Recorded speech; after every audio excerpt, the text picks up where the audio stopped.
He's a man that have to be watched by the Australian back row. Dynamic player. 7 at the back for Wales is Martin Morris, and opposed to him is David Wilson. Just look at Wilson's body language.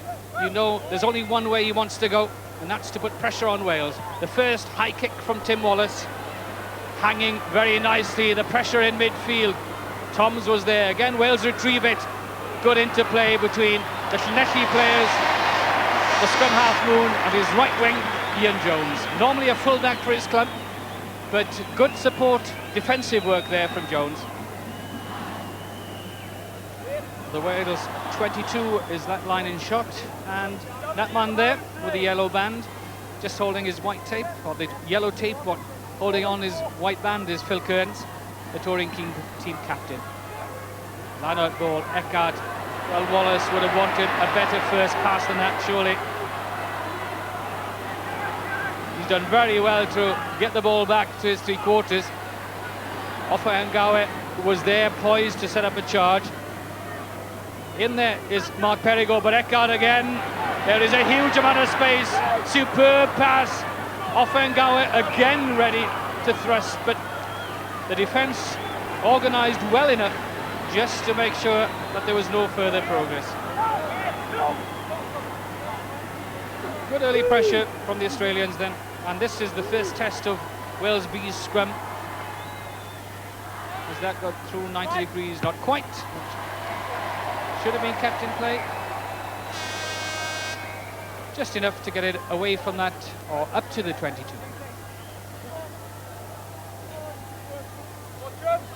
With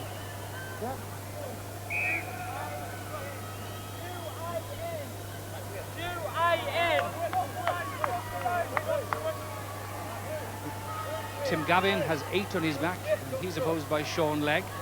Offa is 6 for Australia. In front of him, Garrick Morgan. And the tall man with 4 is Ron McCall. Morgan, that is a real climb. And Eckhart and Wallace again being isolated. And killing the ball on the wrong side, despite the innocent expression of Martin Morris that he couldn't help being there. The referee deems it enough of an offence to penalise Wales and offer Australia a kick at goal.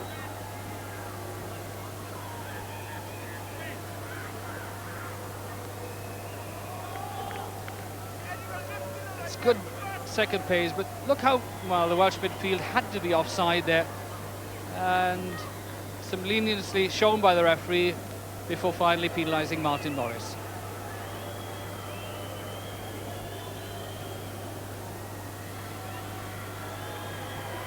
Question to be posed is how Martin Roebuck will respond to his responsibilities today. Tim Callagher fared rather badly on Wednesday. It's strange that there should be this response from the crowd. Certainly off-putting for the kicker. Let's see how well Roebuck collects his thoughts. Strikes it beautifully. That's the best answer of all to that sort of crowd response. And Roebuck makes both Wales B and the crowd pay for little indiscretions.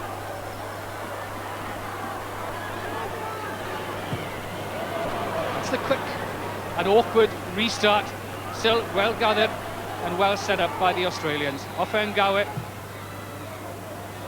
offers Eckert the chance to hoist that. Rear stands, can't get away from Smith. Ball is there for Wales though. Moon and Stevens. There's a huge amount of space out wide. That's a long chase for Roebuck. The ball just holding up nicely for him. And the fullback and the pressure from Mike Hall. Not displeased to have put that into touch. Very little option other than to do that. And that was a stretch to his legs. Stevens very quick to pinpoint that little angle between fullback and wing.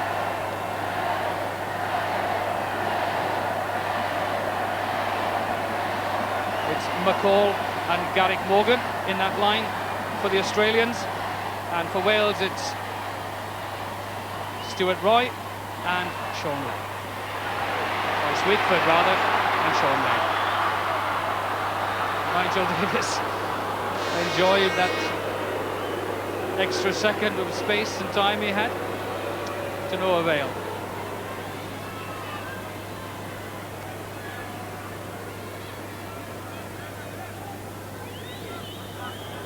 Interesting that Australia should see fit from this position and so early in the game to run it. That's the way from scrum halves to get back rows running. Still, the back row wasn't quite running onto it, and Sean Legg and Moon with Mark Perigo for a second, not quite sure what to do. Finally sets it back perfectly. Was that the extra pair of hands not required? It puts the backs under pressure. Ian Jones, though, again finds an angle between fullback and winger, but Roebuck there quickly enough, although the kick isn't all that well executed. Again, relief shown on his face. It's certainly tense moments here, but it was a well forward, picking the ball up and handing to the scrum half that slowed down possession, when in fact Moon would have wanted that ball on the ground. Wakeford quickly runs. Stevens, the drop kick at goal is on here. It won't come back in quite enough, and Roebuck able to, as he run it out, just teasing Martin Morris. But it's interesting that so quickly do the Wales B team mix and match things at the line out that there's no time to reorganise.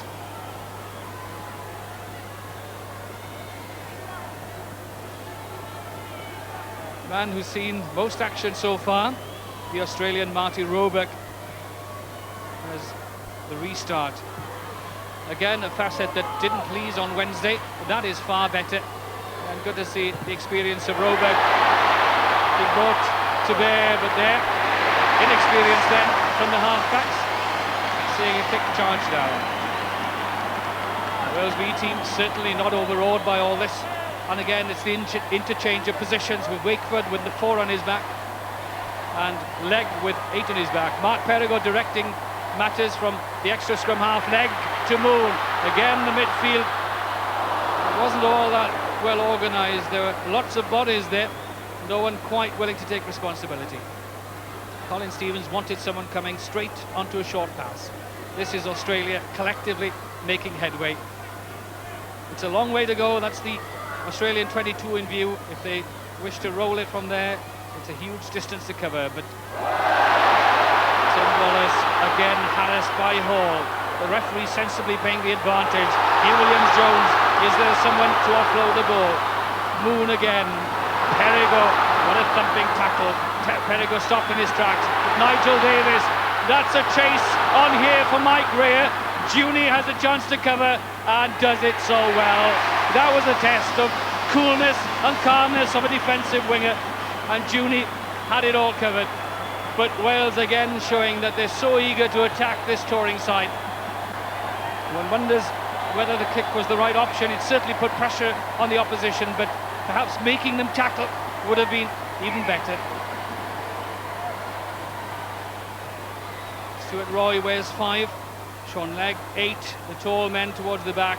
Run by Morris, the peel is on for Legg, but the outside arm, well, that was outside the 15-metre line. The line-out would have finished at that point, and Martin Morris would have cause to argue that in that position he would have had every right to use the outside arm, because he had retreated and the line-out could have been deemed to be over. Martin Roebuck from the free kick. You notice that he tapped the ball to himself before aiming for the touchline.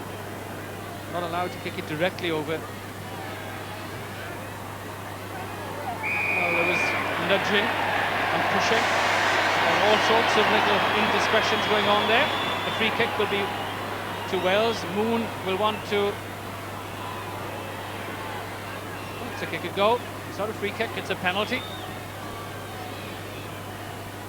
10 minutes gone, and for the first time an opportunity for the Wales B team to draw level, trailing as they do by 3 points to 0.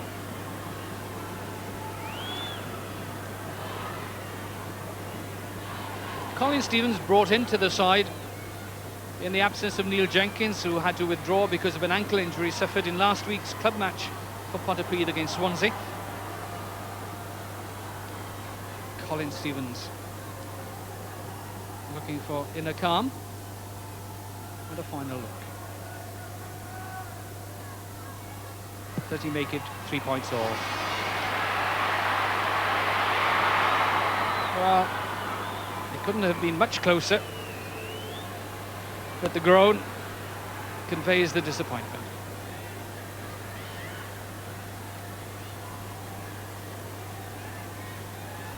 Roebuck this time looks for a longer restart, which is playing into Wales-B hands, as that will land just outside the 22 or on the 22, making it so difficult.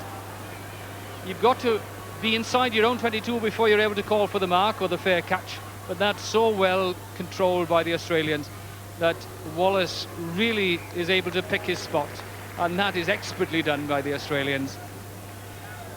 The kick just fractionally too far, perhaps. The young man who's come across as a replacement for this tour when Anthony Herbert returned home with a back injury. Martin Morris, just cut off by 3 Australians there, would have wanted swifter support from the men clad in red jerseys. It was up to Wales to release it and make it available.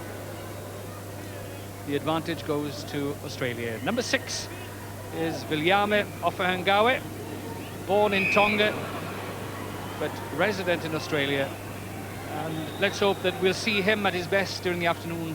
The sight of him as a ball carrier is one worth seeing. Tim Gavin Eckhart, number 8 scrum half combination, and again a telling tackle. Kearns, Roebuck, again you see how quickly the Australian forwards there were there to protect it, really struggling well. And there's space out wide. Oh, that tackle. Oh, dear me, there could be an injury there.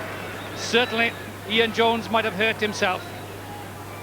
And I'm sure he came in early, took his opposite number, and will take some time to recover. Certainly, play goes on there, as Wayne Proctor will put play downfield. As across comes Juni, straight to Moon.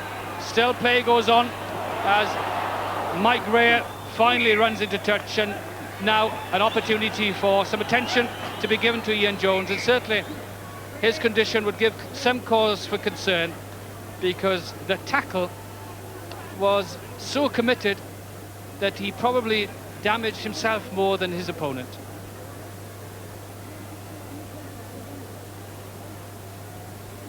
Well, that is a sad sight. Here it was a matter of having to commit himself early, because Juni had come in on a straight run, and there Jones sold himself completely. What a tackle, and a tragedy that he should then, in so doing, hurt himself.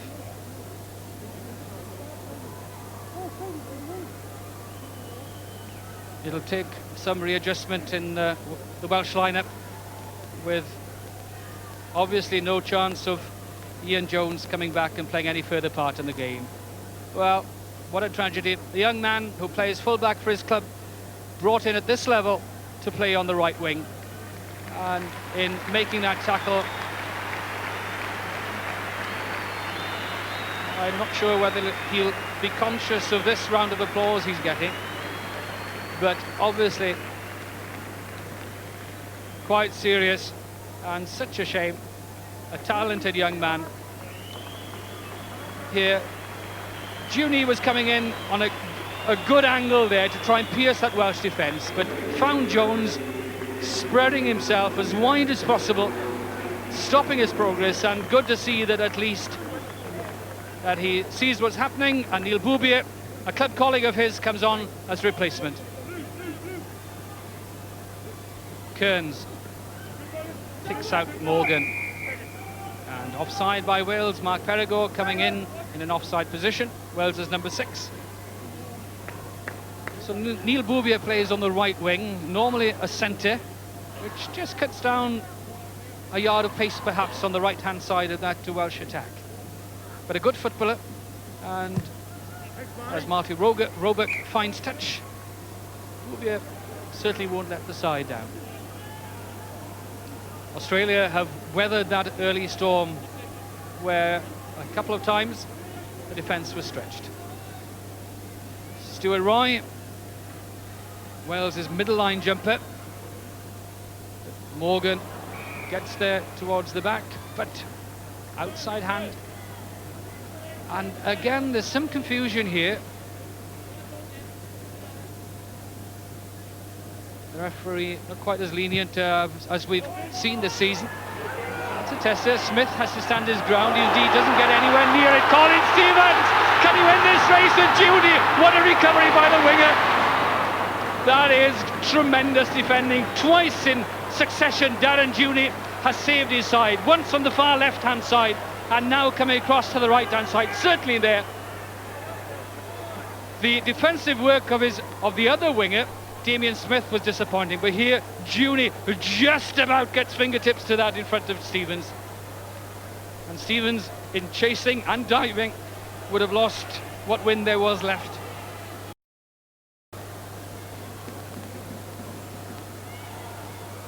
So Australia, Darren Judy to stay 3 points ahead. Stevens recovers, and what a chase that was. Very little in it, a fingertip touch saving the day for Australia. David Fox just stands in front of the kicker. Again, won by Wales, and Moon improvises a fine driven rubber kick at that narrow channel between the 5-metre line and the touchline. A man born and bred in Warsaw, capped at B level for England, and now captain of Wales's B team. Notice that Sean Legg, number 8, goes down to 3, just behind John Wakeford. 3 tall men together there then, with Stuart Roy immediately behind Legg. So the concentration to deny Morgan, but Morgan able enough to get a hand to it, and then to get the support of the rest of the Australian pack.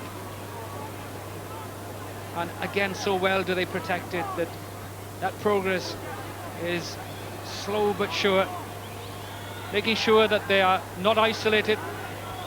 Ofahangawe driving onto Morgan. They reform again, virtually in a scrimmage formation.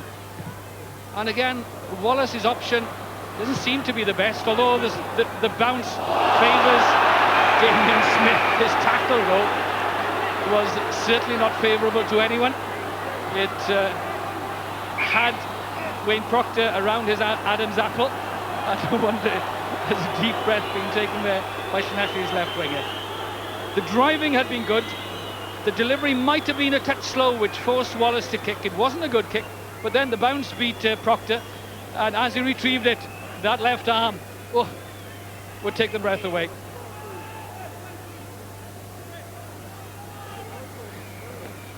And another injury and another problem for Wales B, as David Fox, the hooker, is forced to leave the field. Well, having lost a right winger, now losing the hooker as well, and that is a shame. Again, there'll be a lot of reorganisation. The elbow obviously gone and in some pain.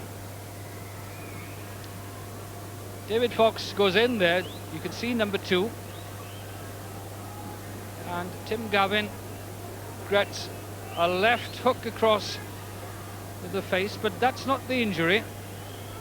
It's in falling that Fox injures himself. So a second substitution will be required within a matter of minutes as we end the first quarter of this game.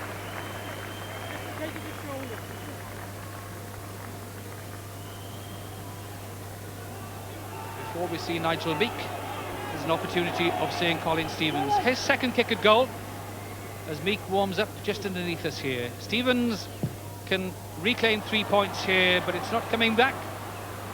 Not quite enough of a draw. And Anthony Eckhart gets the play away from that danger area. On comes the Pontypool hooker, Nigel Meek.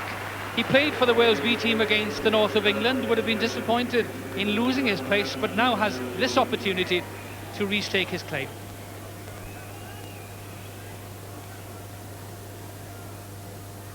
One of the great responsibilities will be to keep the lineouts as well fed as Fox did earlier on. That's not the best of openings as Gavin is offered free ball at the back.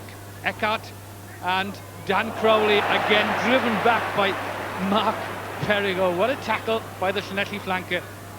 And then it's very difficult because it's on the retreat, but it was illegally done.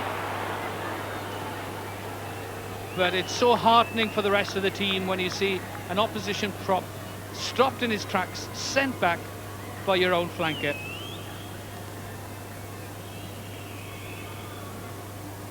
It's progress through line kicking for the Australians at the moment. The Welsh defence strong enough to prevent running momentum being built up. Crowley was taking it way behind the gain line and he was trying to get back to the supporting strength, but Perigo was there, and that is a comprehensive tackle. Phil Kearns has the aim, Tim Gavin the leap. Again, the variation in that Australian lineup with such three big men that they can rotate them as they wish. The front row is Ricky Evans, Nigel Meek the replacement at hooker, and Hugh Williams-Jones on the far side. Nice bit of shuffling and dancing by Sean Legg at the base of that scrum. Good control and good support from the half-backs.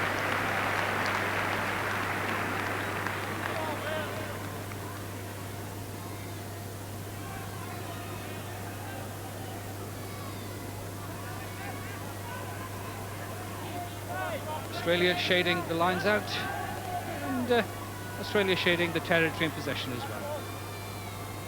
Garrick Morgan again gets hands to it, and the difference between what's happening today and Wednesday is not just that they're claiming the line-out ball, but the support is there of Ewan McKenzie as well, and that's doing the tidying up work that was missing on Wednesday, and of which Webster and Reynolds were able to profit. Stevens wants the on-rushing support runners to put pressure in midfield. Was it nudged forward? It was nudged forward. And taken out too early as well.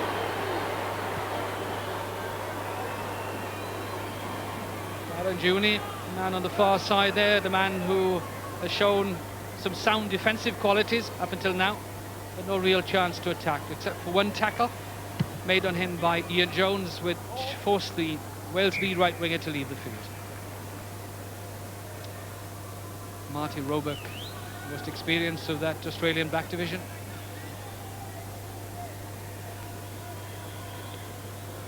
A more traditional lineup from the Australians this time. Here Williams-Jones is asked to get into his own line. McCall. That's the swiftest of line-out ball. And for the first time, space created for Damien Smith. Holds it up so well for Gavin. Dan Crowley. As then Offengawa sets up the midfield drive. The flip pass for McCall. Eckhart, a fine switch for Wallace. What beautiful hands from Lloyd Walker and Toms as well. Fractionally forward, and again Juni having come across from the far wing, denied what would be an excellent try. But the hands, just watch this. The Fijians call Lloyd Walker the hands, and there you see the example. If the Fijians rate someone for handling skills, then you must have some fine qualities, and there Walker silkily done. Moon and Stevens again between them nurse their forwards upfield, and again so encouraging for the forwards, having formed a solid platform, seeing that they've been rewarded for doing so, and running some 30-40 metres upfield to a line-out.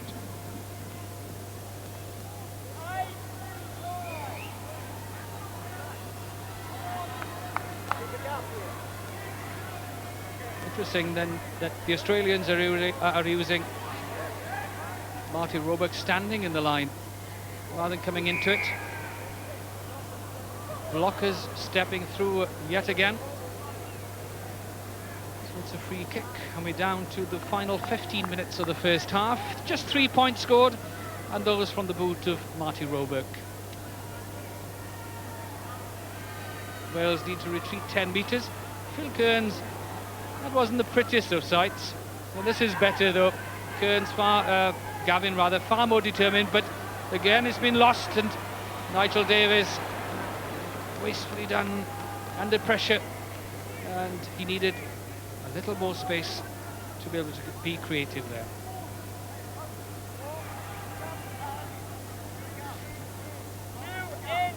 No great continuity in the game, and it's been rather scrappy and disjointed.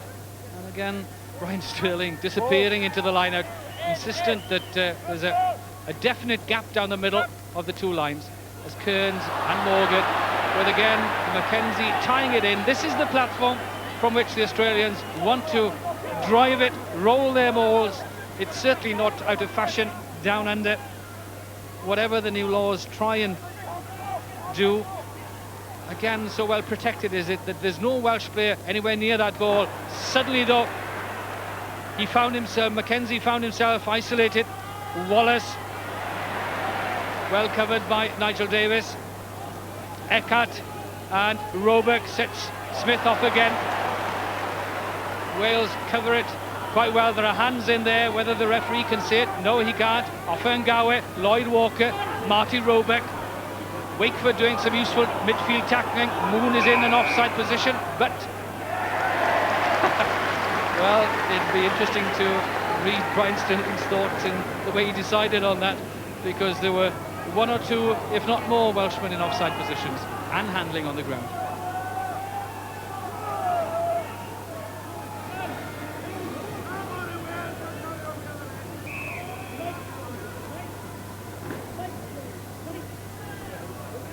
Nigel Davies stands just off that scrum, opposite Tim Wallace. He'll try and prevent Wallace making headway towards his own outside half, Colin Stevens, who stood way behind the front row. Difficulties in the front row as Nigel Meek settles in between Ricky Evans. Will the referee penalise the Australians for not forming the scrum, or the Welshmen for being over-eager? Neither.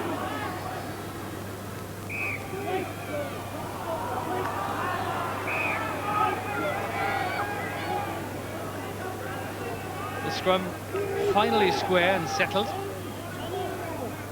The understanding between Meek and Moon sufficient to again provide Colin Stevens with that opportunity of getting play outside the Welsh 22.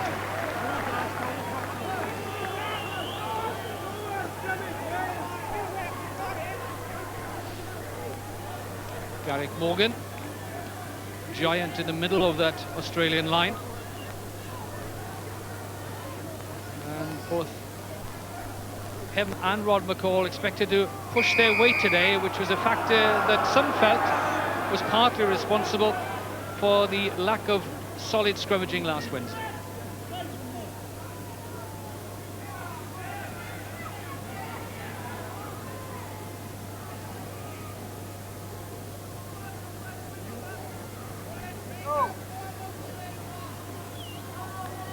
Wales were penalised here at the line-out as John Wakeford steps in, and then the driving through of the blocker on the jumper, and the penalty against Hugh Williams-Jones.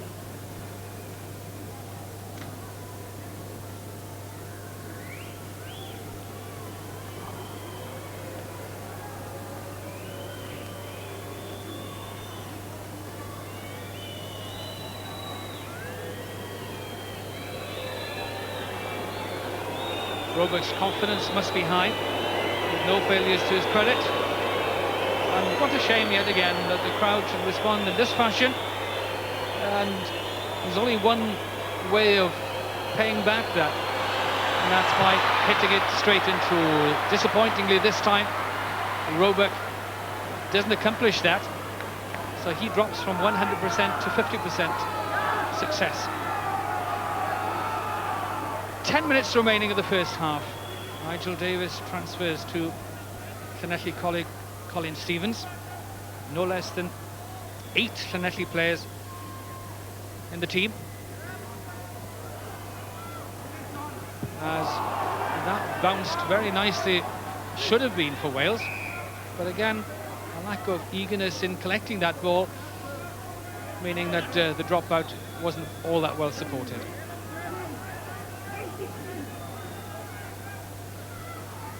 This is where the Australian pack will want to exert pressure. But there's no movement in that Welsh pack as Legg comfortably holds it, but well, seem to be in no real trouble. So it is rather strange that he should ask the scrum to be reset.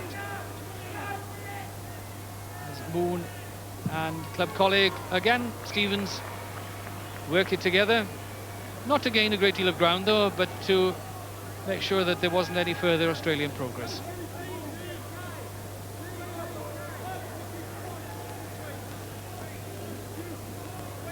Kern's view of things with McCall and Morgan. Yet again. Would there have been a suggestion of holding up, if not lifting, to be able to defy gravity in that sense?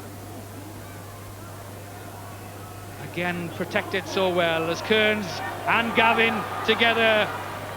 That's well worked as Eckhart gets it free, but deliberately taken down. Penalty against Wilson.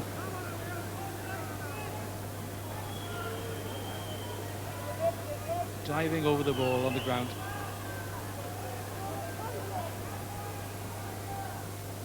And Colin Stevens, so finely struck kick. The breeze there is going around the ground, not helping any particular team. Depends where you are, side, at what point on the ground. The aim is at Morris. That's pinpoint throwing from the Pontypool hooker. Back man pushing yet again, and there was some protest that Martin Morris was backing into him, but well, that was a fine throw from Meek. And that's a strange little kick from Stevens. It was over the touchline before it was collected by Wayne Proctor. It was a half and half, Gary Owen and Touchfinder, as Meek again looks to the back of the lineup. Legg claims it. Moon looks for someone coming on a good angle. Nigel Davis provides it. Now is there someone pacey enough outside him to drive it home? Neil Boubier now has a chase on here, but back there is Damien Smith.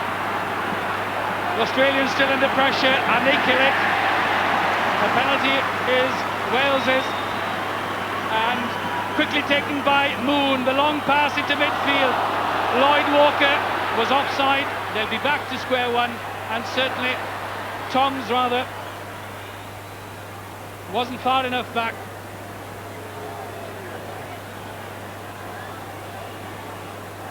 They hadn't retreated far enough, and certainly that would have been danger. And Rupert Moon will breathe again, because having opted for that quick retake, he could have paid dearly for that. Wales have now reorganised. Boubier, who put in that little grubber kick and chase.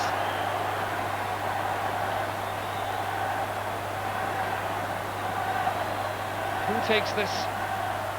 Perigord gets it into midfield. The charge from Martin Morris takes out midfield defenders. Is it well enough protected? No, it wasn't, and it wasn't delivered. And what a shame, because again, it offers Australia the defensive scrum.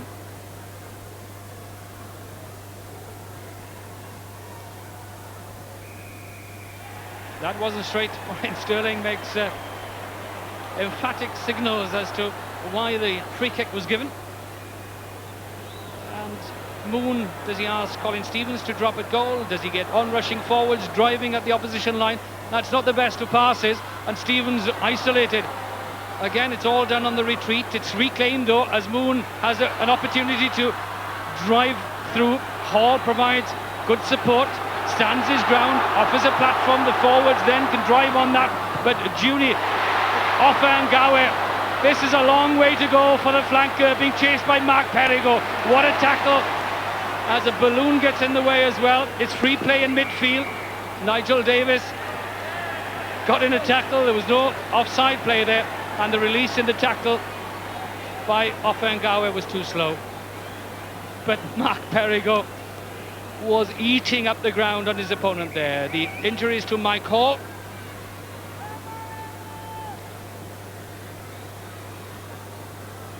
Doesn't seem too serious. Well, the clearance kick, just after being charged down, fell nicely into the arms of Offa-Ngawe, but just watch the pace being taken up here by Mark Perigord. He was eating him stride for stride, 2-1, and took him out with no bother at all.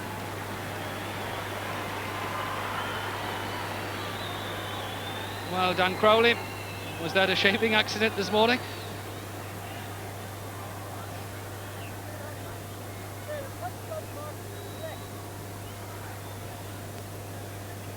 The high up and under is the tactic.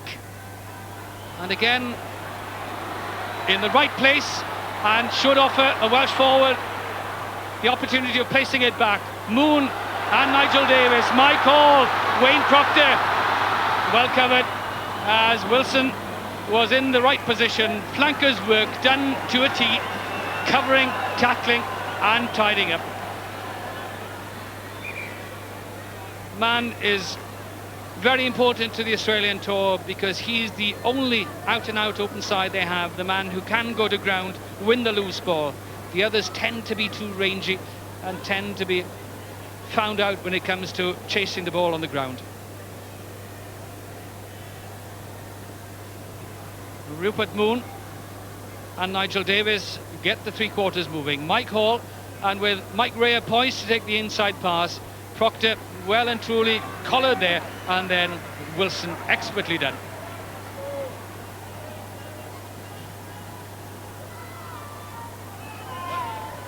Mike Hall has recovered. Nigel Meek aims at a two-man line. Wakeford the early run, but Eckhart was alert to it, and so was Ewan McKenzie. And Marty Roebuck does what's left to be done, and that's very clinically executed by the Australians. Rod McCall, the big line-out beacon at the front of the line-out. Wales claim some line-out ball though, and it's well tidied up by Perigord as well. That should be protected, and for once it's Wales doing to Australia what they have been doing so successfully over the last 12 months, looking to roll it away. Now it's Stevens. Mike Hall could find lots of space here, quick to regain his feet, quick to get support as well, as Stevens can get his three-quarters moving here, dancing feet from the outside half, but a crucial loss of possession, and Eckhart so pleased to gain that and offloaded to Offengawa as well. The big flanker then puts it in the right place for his scrum half, and Wallace, the outside half, drives home a lesson for Wales in not losing possession. At last, a better touch. He might shake his head and he might have passed it, but under that sort of pressure, who can blame him?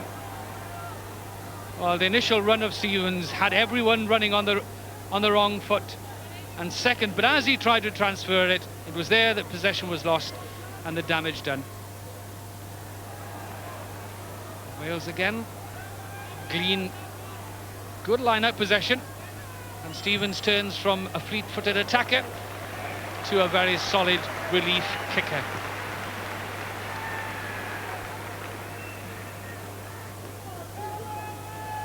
Not happy with what happened in the last movement, if one lip reads correctly.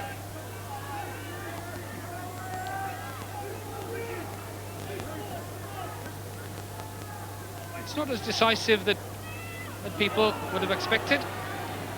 Wallace and Walker, with Wilson providing the expert support yet again. This is from this sort of midfield platform that Australia would want to launch attacks, but it didn't come quickly enough, despite the fact that Dan Crowley protests that the ball was his and he was ready to pounce. Favour Wales just a little bit. Favour Wales a little bit. Huge amount of space on that right-hand side for Moon to exploit with Mike Rea, but the pass to Rea meant that the fullback wasn't going at full steam, and he then has to resort to the angle kick, but still done to such a level that it keeps Wales going forward. Australia take it quickly with Lloyd Walker caught in possession. There could be problems. Well recovered though, as Damien Smith. Well, Wales were offside, over eagerness, but there are signs of brittleness in that Australian back division. Smith under pressure there was watching the opponent with one eye, the ball with the other, and it's never a happy combination.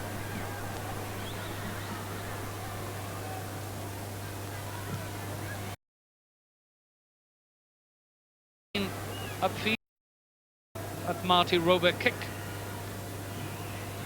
4 minutes remaining, as you see Mike Hall and Nigel Davis had been inching up in that midfield defensive role. Offengawa 6, Gavin 8, Wilson 7, the Australian back row. Morgan 5, McCall 4. Morgan really dominates that middle area, and because the support is so quickly there from the props, Mackenzie and Crowley, then they can mount that sort of role. Martin Morris has lodged himself in there, whether he can be effective there. Nigel Meek and Mark Perigord between them. Half getaway, Stuart Roy, but that was cleverly done. Junie yet again, he really has had a fine match defensively, has the Australian left winger, and there, seeing that there was nothing on it, there wasn't a ruck there, he was able to pick it up quickly. Wales take the line out as Wayne Proctor gets away from the first tackler, gets it away to Mike Rea, the high tester. That's brilliantly done by Roebuck, but the tackle as Eckhart loses his way, finds Rea. Now that it needs to be released, it was too slow, Wales will have the put in, and again so swift is the tackler in on the ball handler that there's no time to think or readjust.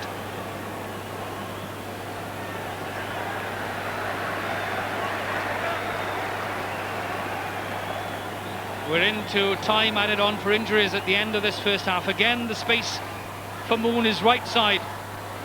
Rea, that's very well balanced running. Leg got away, a lovely little pass, but Morris wasn't ready for it.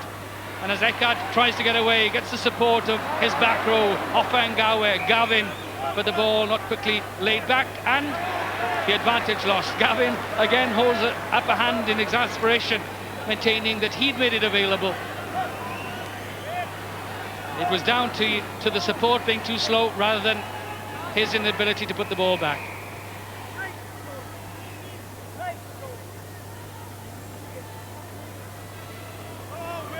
Brian Sterling wants the scrum to remain absolutely straight. Here Wales are driving on before the ball is placed in the scrum.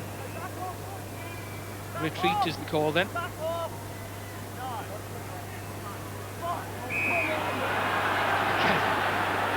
Whether it's the over-eagerness of Wales or the reluctance of the Australians, it's certainly causing problems for Brian Sterling.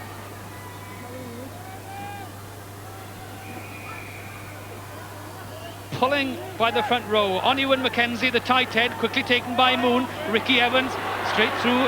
Eckhart is there for Moon, the quick pickup. This is better.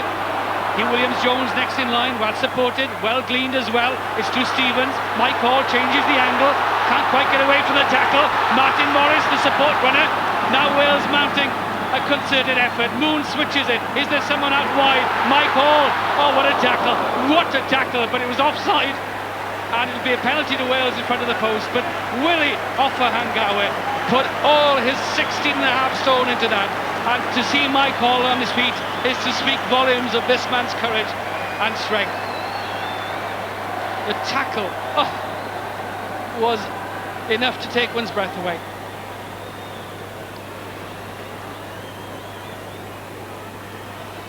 We're on the stroke of half-time. Wales trail by 3 points. And what a boost this would be. Right on what must be the last kick of the half for Wales to draw level. Australia can't charge, they have to stand their ground. Stevens with what will be for him a straightforward kick. He succeeds.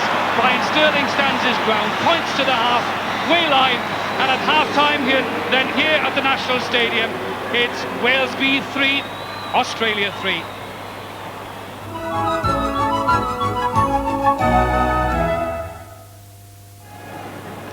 With both teams on 3 points, it's all to play for, with Colin Stevens responding to Brian Sterling's whistle, the long kick downfield, and that will be a scrum back on the halfway line. That's a mistake then by Wales. A mix-up here in that Wales wanted someone to play it. Roebuck could have been penalised in that he played the ball rather than just stabbed it down. He ran across field with it. Colin Stevens maintains that it should be a 22 dropout. Some confusion then.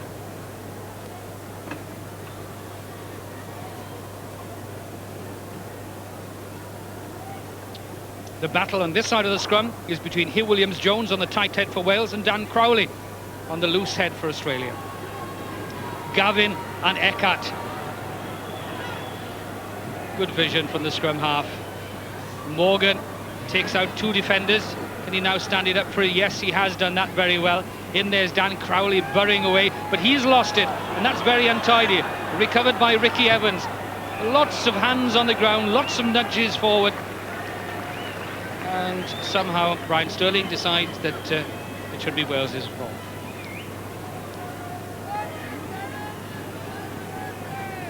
Again, the referee keeps both front rows apart until the ball is ready to be placed. Leg allows Moon to get it away to Stevens.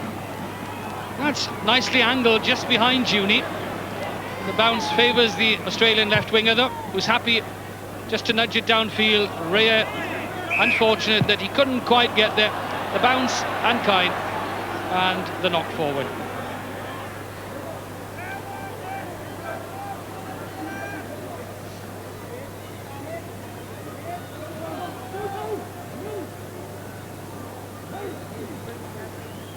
You can see the Wales midfield defenders up as tight as they can on that 10-metre line.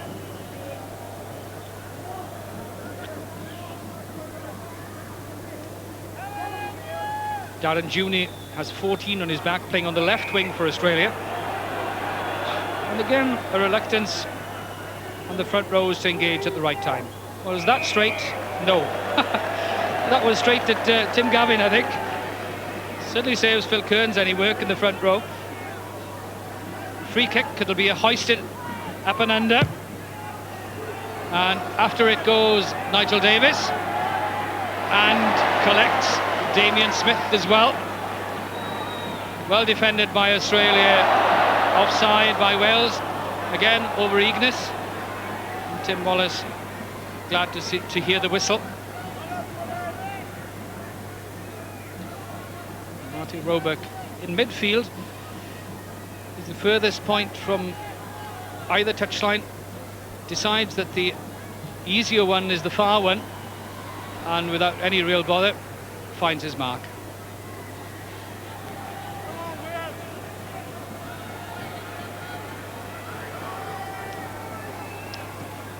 Forwards taking their time about forming the line-out. It's just inside Wales's half. The scores are level, and we are 3.5 minutes into the second half. It was won by Wales.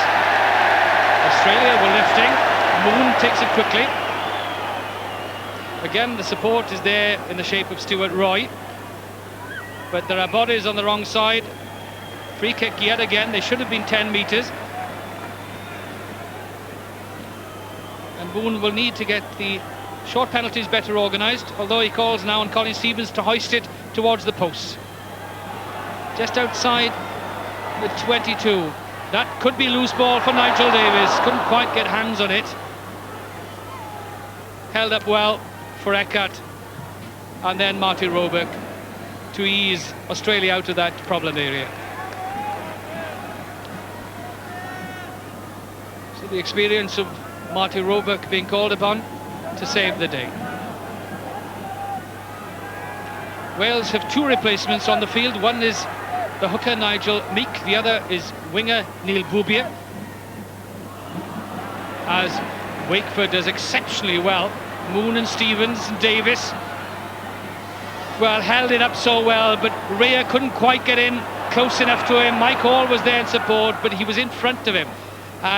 But that was good to see that Wales were looking to be creative in midfield, and with Nigel Davis holding it up nicely behind the defender's back. It was a shame that Rhea couldn't quite squeeze his way and support him. The tight head taken between Williams-Jones and Meek. Was that offside? It was. Anthony Eckhart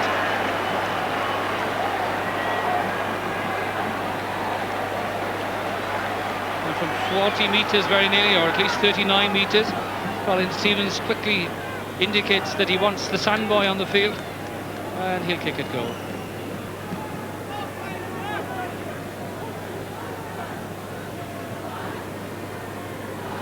Colin Stevens, interesting that two Llanelli players have left the field in David Fox and Ian Jones, and that obviously doesn't help the Llanelli cause when it comes to their turn to play against Australia next weekend. From straight in front of the post, having struck a penalty, a successful penalty with the last kick of the first half, here he can put Wales in the lead for the first time in the game. It's still climbing, and it was straight, which means that scoreboard clicks Wales up to 6 points and now offers them a 3-point advantage.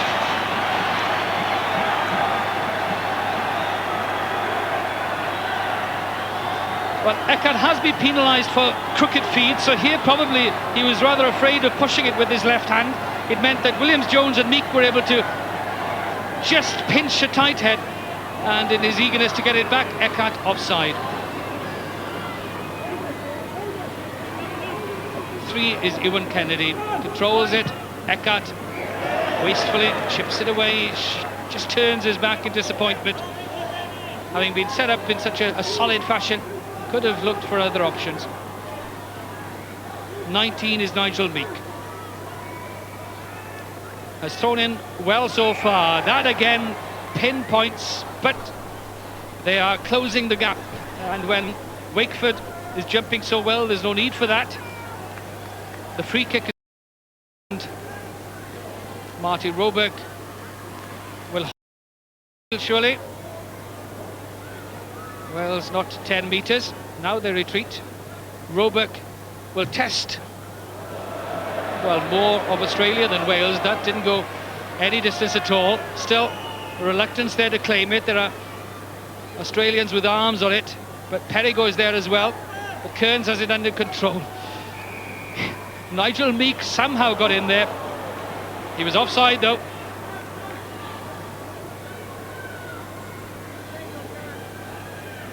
The kick is very nearly straight in front.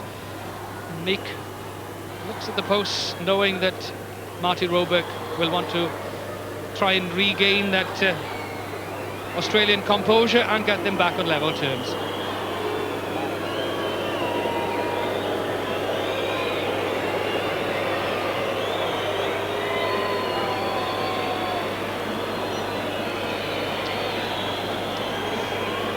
Again, it's not a big crowd, but it's noisy, and unfortunately noisy at the wrong times. This isn't the way to express feelings.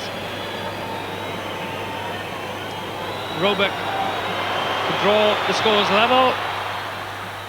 Indeed does bring the scores level. He will be pleased with himself. His teammates will obviously congratulate him because they're back on level terms. Colin Stevens with a restart. Quickly taken. I'm not convinced that his teammates were ready for that. Willie Offa-Ngawe was, certainly. And what it means is that yet again we can see Australia's driving at its best. So well protected is it again that they're able to drive it off as Crowley stands his ground, waits for McCall to come left, the rest to come right. They protect it, and then it's nudging right as Eckert and Damien Smith can begin to attack. Proctor just about gets the winger down. Wallace swings it into midfield. Elusive running from Toms. It's on its way back for Morgan to start a drive. Gavin, this is better from Australia. Good combined driving. Eckert, but diving down on the ball when there was no need to. It was Phil Kearns, in fact, stands there proving that he hadn't dived in, but it couldn't have been him that was penalised. It was someone else, because he was obviously making a point to the referee that his legs were spread apart and standing well over Gavin.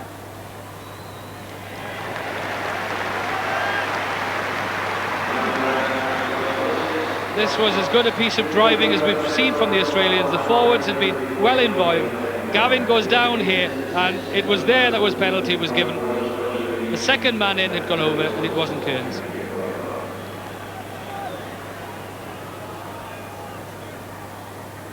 Pontypool's hooker, Nigel Meek, gets his man again.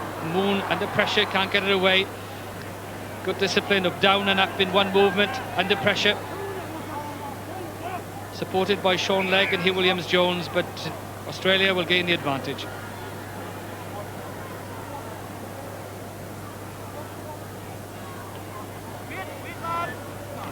Such a dynamic performer, loves to take on opponents. Wales try and disrupt that scrum, but it's the Australians that try and conjure some midfield magic, which is quite quickly snuffled up by Wales. No sign of the ball. Yes, it is there, and this a fine opportunity for Lloyd Walker to get Martin Roebuck into the game. Phil Kearns out in the wider spaces. Offa is out right of Roebuck. Now, if Garrick Morgan can set him up, attacks Colin Stevens. It's very nearly there. Double. The try is awarded. Well, there'll be some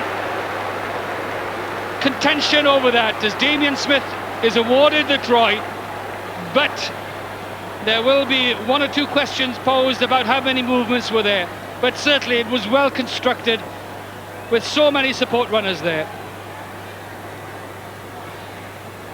Again, Lloyd Walker, not the paciest of players, but so aware, with Roebuck, Kearns in the wide open spaces and the big men, but he ignored the big man for the little man Roebuck, and with Kearns there again and Garrick Morgan, Offa.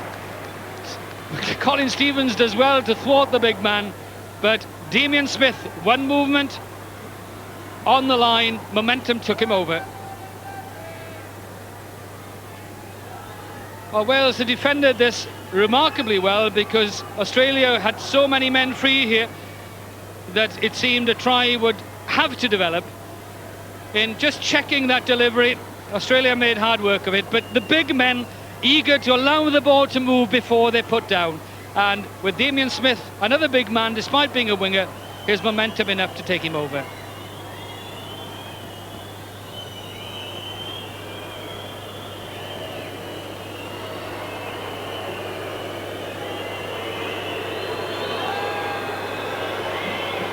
Those were penalty kicks. This is his first attempt at a conversion. We've waited this long, 13 minutes into the second half, for the game's first try. Are we about to see the game's first conversion?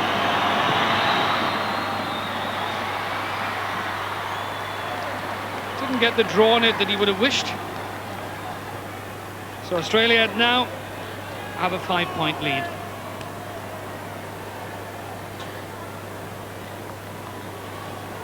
Colin Stevens this time changes his tactics.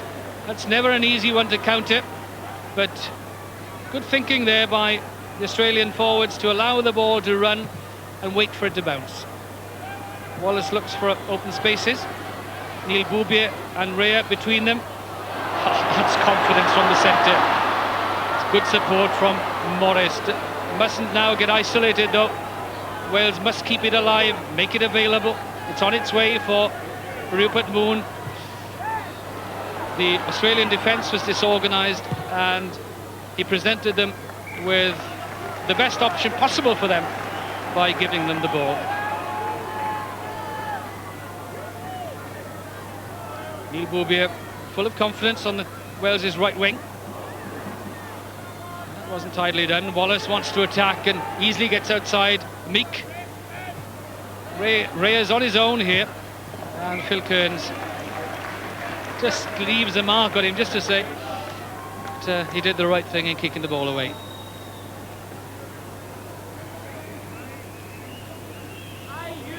The line-out contest at the front is between John Wakeford and Rod McCall. In the middle it's between Stuart Roy and Garrick Morgan. It's a fine pass from Eckhart. Walker again looks to set things going in that Australian midfield. Lovely sleight of hand from Eckhart, and the big man Eckhart, Offa Again put down by Colin Stevens, so the outside half showing a side of him that's not always obvious. The driving is on though, as Australia seem to be finding their game plan. The big men are waiting in midfield again to go. Wilson is there quickly to reclaim it. Wales defended well, they're all spread across the field, there's no way through there for Roebuck. Wales could profit here if they can drive Roebuck back, but the ball released by Australia. Lloyd Walker again sets Toms going, but Darren Juni wouldn't have appreciated that pass because he was offering him the ball and Boubier and Martin Morris all at the same time. He would have wished a little more room and time.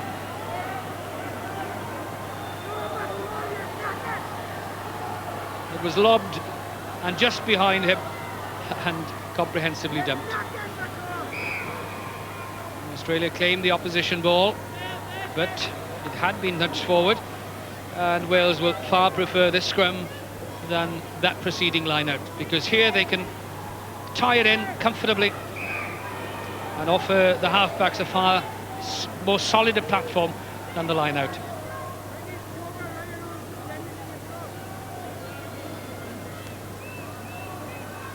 Brian Sterling has had his work cut out in getting the scrum to settle.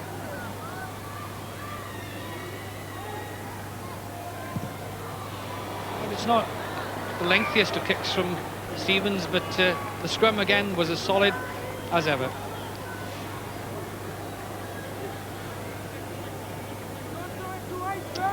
The Australian number 8, Tim Gavin, comes down to the front of the line, changes his position so quickly. Eckhart finds space there, off Angawa, tackled, it's there for Eckhart. Lloyd Walker, Toms, the good slant there, half a metre short, it's there for Australia to drive over.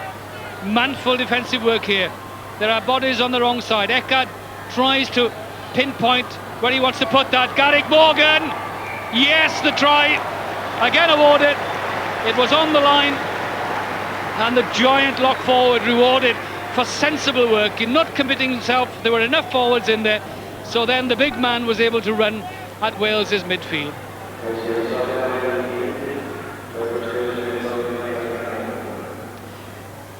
Garrick Morgan, seeing that the rest of the forwards had done enough to gain possession, it was better that it was him, the big man, that drove at that Welsh line.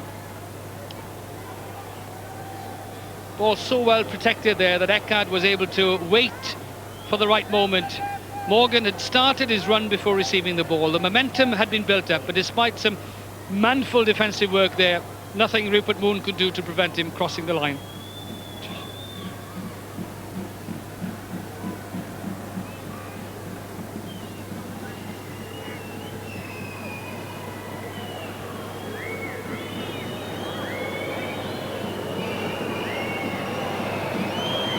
Martin Roebuck, his second conversion attempt.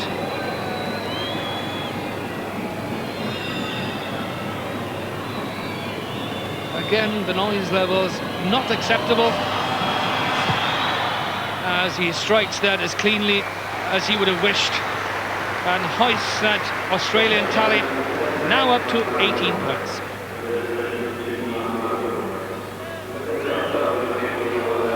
Martin Roebuck successful with a conversion as well as 2 penalties.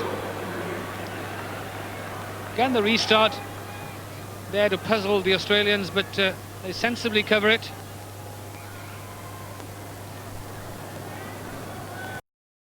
Korea looking for the possibility of a quick restart, and well covered by Eckhart especially, and Darren Smith. Damien Smith rather. Driving through the support workers at the line-out.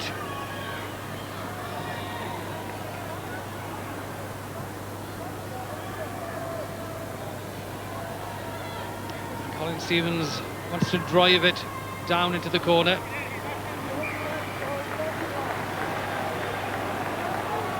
We've not seen Wales down in this area of the field very often in the second half. It's here that now they have to build up the momentum.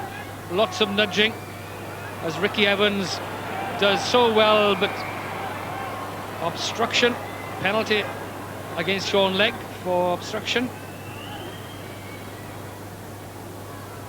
We now enter the final quarter of the game. David Wilson, the flanker, who is the man that contests all that free ball on the ground. Vital that any 50-50 ball is won by the flanker, and that then offers the rest of the team so much greater flexibility. This is where the free ball arrives, the ball avoiding everyone at the line-out. It's there on the ground. It's prop forward Ricky Evans that does the first good piece of work, but then Sean Legg comes in and takes out Australian watchers. Roebuck not searching for any great length. With Australia now very much in control, there's no need to and time to relax and smile.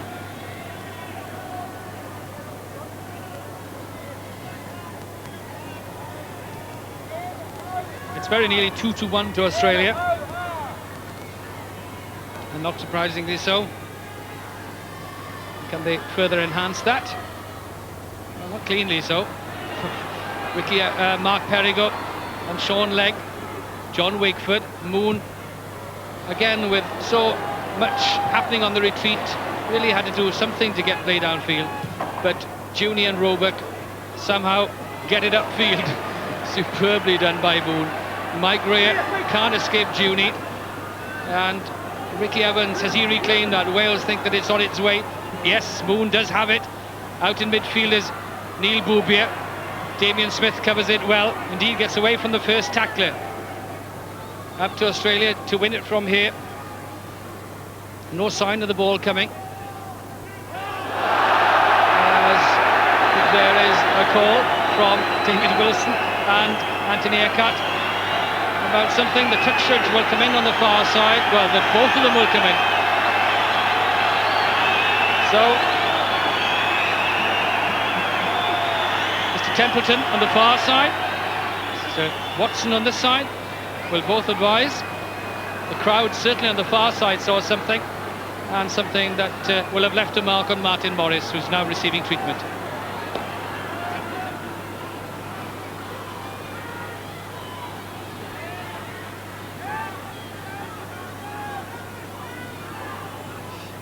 Dennis Templeton advises Brian Sterling about what happened, but it was some punching on Australia's part.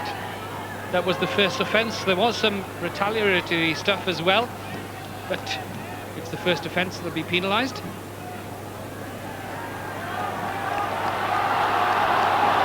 exclamation goes to the captain, Phil Kearns. The penalty goes to Wales. Colin Stevens indicates that he wants to kick for goal, and Wales are 12 points adrift.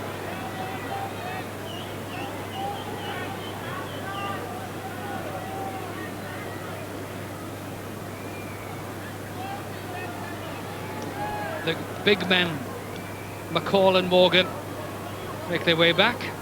Between them is David Wilson, hands holding his shorts, and then the captain comes into view, Phil Kearns. He'll be a happier man today than he was on Wednesday. His side has certainly responded in a far more positive fashion. What Colin Stevens would give for a successful kick here. Both he and his team desperately need points to get back in the game. Strikes it well. Strikes the post, and Eckhart able to get the ball away. Huge kick downfield, kept in play by Rea, has the support of Mike Hall, runs on a slant into midfield. Now then, can he get sufficient support there? It's on its way. Hall shows remarkable strength. Nigel Davis, Colin Stevens, dancing, dazzling work from Stevens. Now Wales have it. Wakeford sets up the drive. Can Wales now spread it wide? Moon gets tangled, gets it half away. Boubier somehow, a winger, gets into the centre. Wales protected well. Moon has it, delays it. Ricky Evans drops it. Garrick Morgan retrieves and saves the day for Australia. Ewan Kennedy gets the support of Damien Smith. And all that threatening work of Wales is is nullified as Roebuck, in checking that step, shows the assurance with which he's now playing. But the running of Colin Stevens certainly at one stage had that Australian defence at 6s and 7s.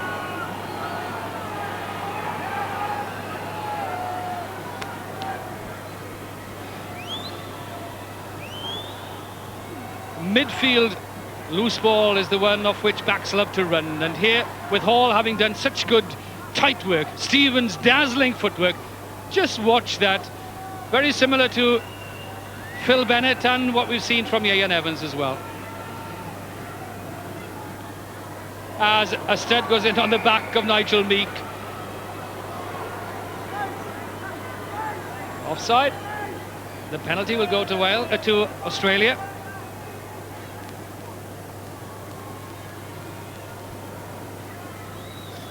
Again, it's a long way to the touchline, but it's no trouble for Martin Roebuck, who has played a very assured role in this Australian side today. Some inexperience around him in that back division, but he's provided a guiding hand. Phil Kearns now in no hurry at all to get on with the game. The side comfortably in the lead, very much in control. And with Rod McCall standing towards the back and blocking, certainly that seems a decision that may well be queried, because Rod McCall stood at the back and just lodged himself on Wales' side of the line-out. Disappointed faces.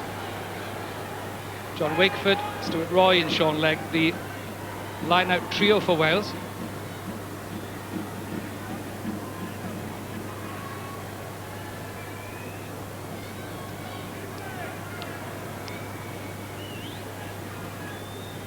Martin Roebuck has 8 points to his credit, but more importantly has played an influential part in this Australian performance. It will take Australia over 20 points should he succeed here. Again, the crowd attempting to put him off his concentration. Some 36 metres. Again strikes it as perfectly as possible and turns away, knowing full well that whatever noise is made here, that kick drives a further nail in the Walesby coffin.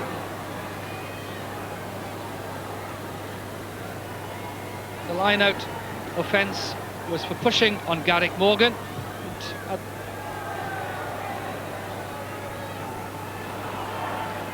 Loose ball tied it up by Damien Smith.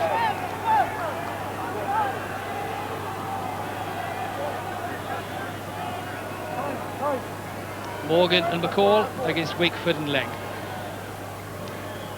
Won by McCall, taken on by Legg, released by Meek, Moon and Ricky Evans. Well protected. Moon and Stevens, Nigel Davis, Michael and Bobia not quite able to get it away, and Tooney will be disappointed to be brought back. Again, not quite it was all rather lateral in that Welsh attack. He needed someone to come straighter onto the ball, and Australia able to nullify that. Just watch the way they drift across, no one really being committed. The one tight head has gone to the Welsh front row. And such is the front row mentality that even if Wales lose, perhaps they'll be deemed themselves victors in any case, because the battle between them and their opponents is a battle in itself.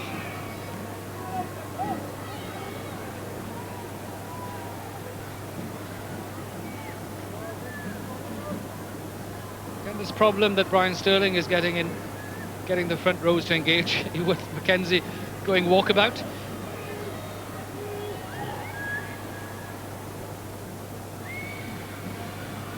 Eckhart and Wallace. Wallace has shown compact skills this afternoon, hasn't overexerted himself, but has done everything nice and tidily. Got in his kicks Got his 3/4 going, and useful for him that he has someone of Lloyd Walker's experience outside him. Mark Perigo is that man with the red band. Loose ball, 10 minutes to go as Lloyd Walker half collared by Colin Stevens, as Stuart Roy tries to make sure that there wasn't any second phase, but offside by Wales. Nigel Meek.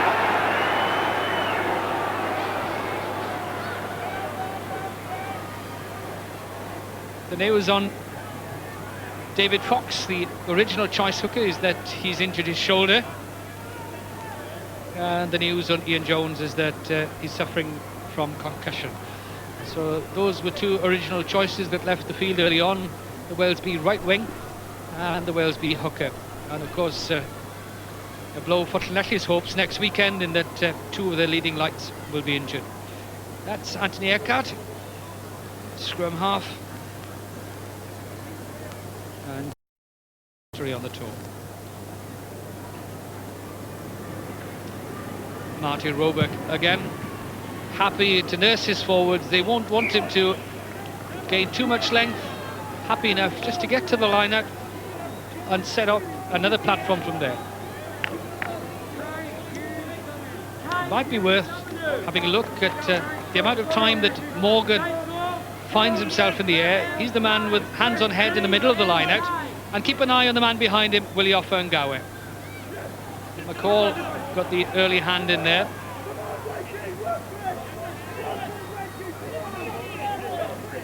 Eckhart can see it, and so can Ewan McKenzie, and indeed once they all find themselves together, it's then the concerted drive and virtually unstoppable. It's on its way. Eckhart, Wallace, Toms, lovely interplay.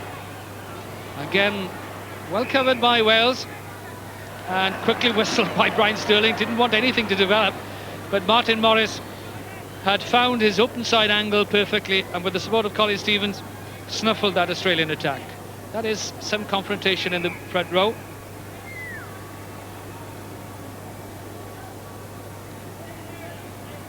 Hugh Williams-Jones has Dan Crowley in something of a stranglehold there. Legg and Moon look to attack the wider areas. There's support inside Legg. Martin Morris inside Morris as well. That wasn't forward. Roy Wakeford, the big Welshman, now set a standard. Now they can get the ball out wide here, but it should have been released. The fraction earlier, and protest from Moon, boos from the crowd, and disappointment from Stevens. But such tremendous thrusting work by the big men, so sadly nullified by a fraction of a second too long in releasing the ball. And that's a poor kick from Roebuck. Offers Rea the opportunity to bring Colin Stevens into play. Stevens happy to exploit the wide open spaces behind Smith, and gain for Wales yet another foothold in Australian territory. Sean Legg, number 8. Martin Morris, flanker. Next man is lock forward Stuart Roy.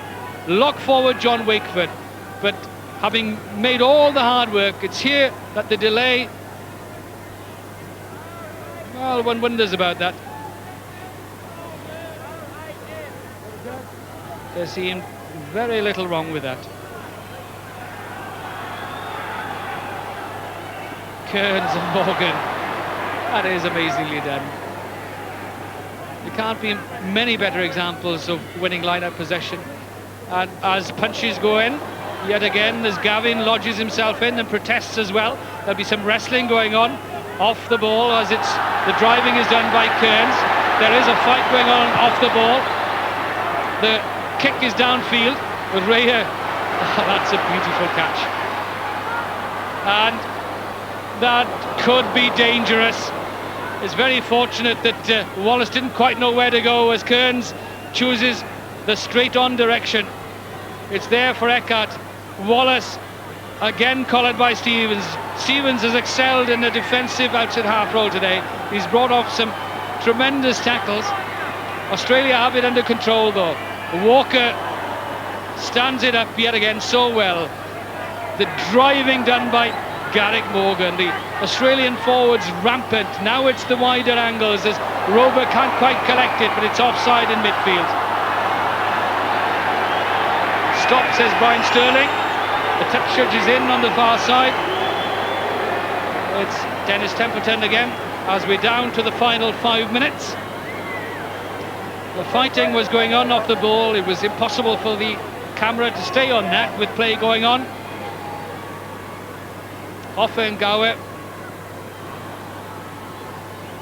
was punched by Sean Legg, and the penalty will be against Wales's number 8. So Sterling will have some stern words to utter to Wales's number 8. A policeman for once being spoken to, but the original offence is allowed to go on, but it's the offside offence in front of the post which is the greater of the two indiscretions, and obviously as Sean Legg protests, it's a penalty, and from that position surely Marty Roebuck will bring down the curtains on this attempt of the Wales B team to defeat Australia. Australia will turn the tide that started to ebb on Wednesday. It's now coming back to their side. A convincing victory being eked out here as Roebuck will drive in a further nail with 3 points from here. Simply done, and Australia now up to 24 points and a lead of 18.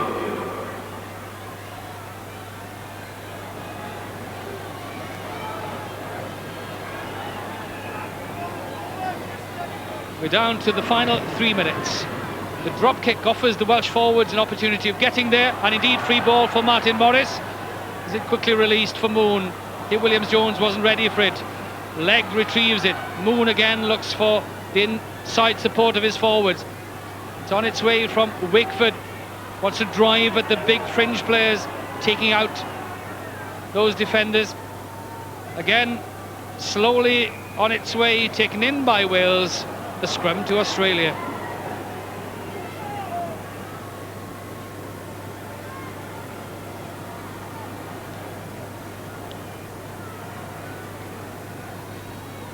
The Australian 22 in view. Eckhart feeds. And that was slightly disturbing for Australian hearts. Roebuck running into a dark alley there. It is there though, and Australia's trying to talk it out, but it wasn't coming swiftly enough.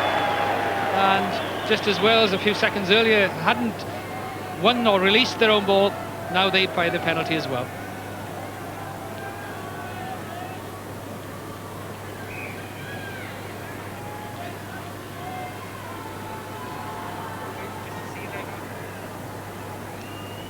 Yeah, the right-hand side here, well, would normally have been favoured. That's beautifully done. Now an opportunity for Michael. Brilliant running from the centre. Is the support there? Nigel Davis impeded. Is it a penalty try? Well, it's a try at least. Did he get a touch on it? The try awarded to Nigel Davis, but the running of Hall created it all. Brilliantly balanced, and Core-Centre gets the try. This pass was breathtaking, and then with Ray at full tilt, Hall changing the direction, and with the ball just tapped forward by Davis. Yes, got a hand to it, but I'm sure had he not, the penalty try would have been awarded. Perhaps Colin Stevens would have preferred a penalty try awarded. It would have meant a conversion under the posts. As it is, it offers him a difficult angle.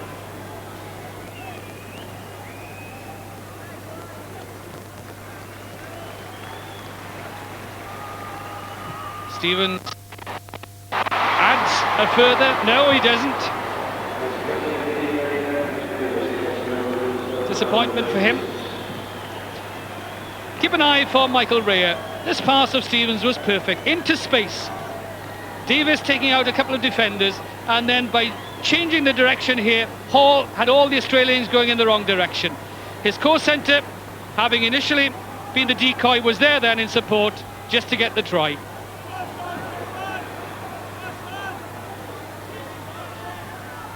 Nigel Meek controls it. Moon wants to snipe again, close to the fringes. Mark Perigo plays scrum half. Mike Hall brings it a long way round, but waiting in a line was a blanket of Australian jerseys there. It's important that the ball is kept moving by Wales, and it's not coming. And Brian Sterling whistles, and that's the end of the game. So there wasn't a second successive defeat for Australia, despite the hopes of the Wales B team. Here, Australia got its toe back on the tracks. It controlled the game, and at the end of the day, ran out convincing victors. The score here at the National Stadium in Cardiff: Wales B 11, Australia 24.